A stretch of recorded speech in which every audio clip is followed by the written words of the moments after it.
And how would we ever know? Well, I've looked into this, thought about this a lot, and it's very difficult to come up with you know, arguments against that. It's similarly, to go right back to the start, how can I definitively say that I am not just the result of impulses in a vat, in a brain in a vat? What does your instinct say? My instincts would say I'd really hope that isn't the case, but no, I'd really hope that isn't the case. Let's leave it there. Why would it bother you though? You're like such an atheist, and so like, well, surely you wouldn't care. I thought you'd say, I don't care if I am or not. It's a challenging question, Brady. You'd hope that there's something more to your existence than to satisfy the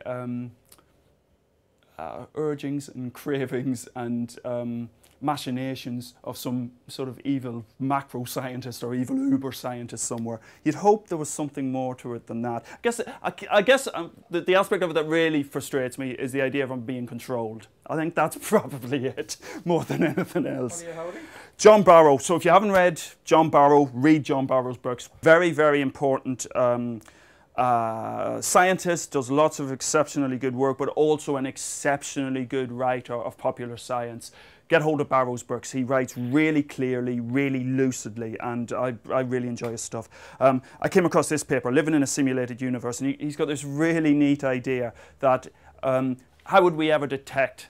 And what he says is you've got to look for flaws, because it's like Microsoft issuing Windows updates. There's no way, even in the best possible technological science, there's going to be cock-ups somewhere.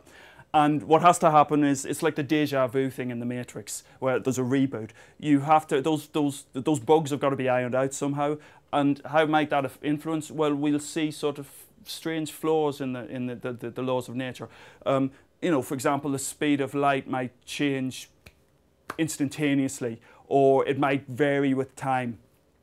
And Barrow's closing line in this is really quite neat, where he goes, a dawning realization that the flaws of nature are as important as the laws of nature for our understanding of true reality, which is a really nice sentence, if nothing else. People have argued, including this guy, Wolfram, who's behind a very important program called Mathematica. You can see he's got a grandiose title, A New Kind of Science, and it's quite a grandiose book and quite a, how can I put it? It's an interesting set of ideas. Whether it's quite as original and as innovative as the author might think is another matter. But he argues that really we have to think about a new kind of science. So computer scientists are very, very good at thinking about information processing, information analysis, information content, all these type of things. And Wolfram argues, and he's not the first. This book would suggest that he's the first. He's not the first. There are many others who have argued this, that we really need to bring those aspects of computer science, you know, kicking and screaming into physics. And some physicists are very uncomfortable with even using computers sometimes. There are some hardcore physicists who say if you can't do it on pen and paper, if it isn't analytical, forget about it. That's, I think, an attitude we need to get rid of. You said before that you didn't like the idea that we live in a computer simulation because you don't like being controlled.